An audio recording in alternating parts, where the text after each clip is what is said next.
Hello sa inyo mga kasari, another vlog ngayong araw ng Thursday.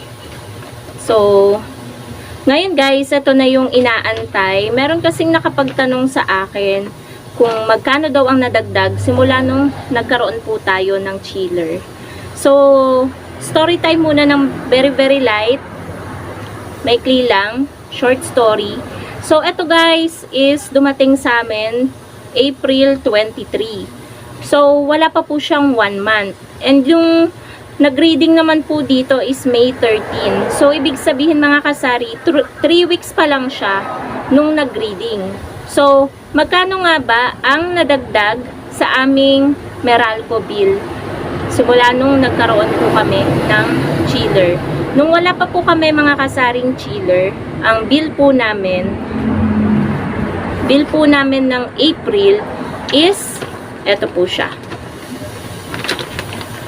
1,974.30. Nung nagkaroon po kami ng chiller, yung bill po natin ngayong May, bali 3 weeks lang po yung ating chiller. Ito na po yung ating anim na kami. ayan. So, may bumili lang po mga kasari. Ito na po yung ating bill ngayong month of May. 2,740.17. So, ibig sabihin, sa 3 weeks na paggamit po namin itong chiller na no frost inverter, bali ang nadagdag po sa bill po namin is 765.84.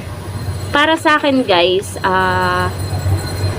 parang totoo yung mga napanood ko doon sa review na tama lang yung pagdagdag ng bill sa ano natin.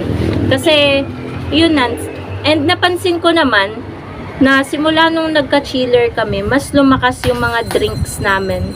Alam kasi ng customer na may tinda akong Pocari, may tinda akong Gatorade, pineapple juice in can.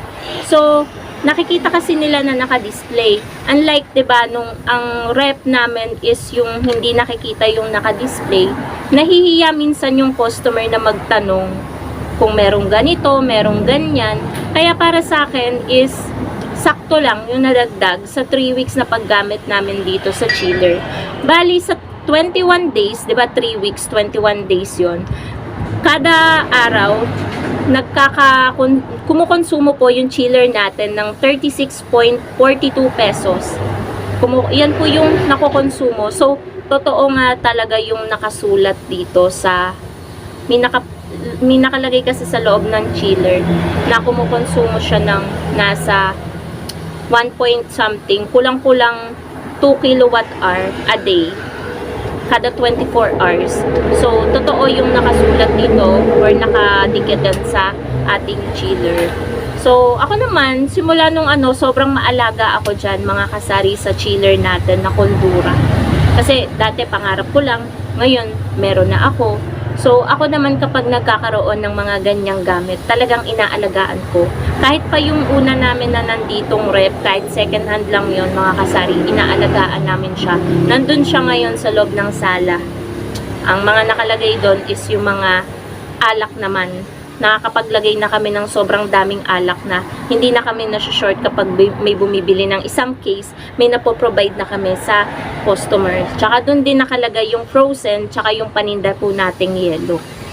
So, ayun po, yun po ang ating from 1,974.30 naging 2,740.17. So, meron po kasing nagtatanong kapag nakikita nila at na-share ko or na-share ko nung nakaraan na may bago tayong marami din kasing ayaw ng may ganyan kasi maganda nga lang daw tingnan, malakas daw sa kuryente. Mas gusto pa nila yung rep na yung hindi kita yung hindi ganyan. So, kanya-kanya naman po kasi tayo ng gusto, hindi gusto nung isa, gusto dapat din nung isa. Magkakaiba tayo ng gusto and magkakaiba tayo ng pananaw, pinaniniwalaan, ganyan. Hindi porket yun ang paniniwala mo, dapat ganun din yung paniniwala ng iba. Ganun. Para sa akin, sakto lang yung nadagdag na bill. Siguro tataas pa to ng konti kasi hindi siya nakaano, pero magdadagdag na lang tayo ng konti, 'di ba? Kung kulang siya ng mag-add tayo ng another 1 week. So, compute natin yung per day niya na 36.42 times 7. Tapos yung nadagdag na 765.84. So, sa 1 month, kukonsumo siya ng nasa 1,020. Pero para sa akin, guys, okay lang yon. Kasi ang ginagawa ko, kada araw is kumukuha ko ng 50 pesos para pandagdag sa pambayad ng kuryente. 50 pesos a day. Dahil sa buong araw naman, hindi lang naman yun yung tinutubo natin, yung 50 pesos na yon sa mga drinks na binebenta natin. Umaga pa lang, nakuha na natin yung 50 pesos na yon kasi merienda pa lang sa umaga. Natubo na natin yon sa lahat ng drinks na binibili ng customer. Tapos plus yung benta natin sa yelo, malaking tulong din yon, pandagdag din dito sa pambayad natin ng bill natin ngayong month of May. So, ganun pa mga kasari ang aking ginagawa. Kaya hindi rin po ako masyadong namumroblema dahil sinisipagan ko din po sa paggawa ng yelo. Hindi po talaga ako nagpapawala. Parang hindi kumpleto yung araw ko kapag hindi ako nakakagawa ng yelo or hindi ako nakakapaglagay sa freezer ng yelo. Naiisipin ko, wala akong pangbenta bukas. Kailangan meron ako para hindi naman ako zero sa benta ng yelo sa susunod na araw, ganyan. So, ganun po ang aking ginagawa. Tsaka inaano ko talaga na dapat sa magdamag, meron ako na ilagay sa freezer kasi sayang yung magdamag na ititigas ng yelo kung wala tayong ilalagay sa freezer. So, ganun po yung aking ginagawa mga kasari.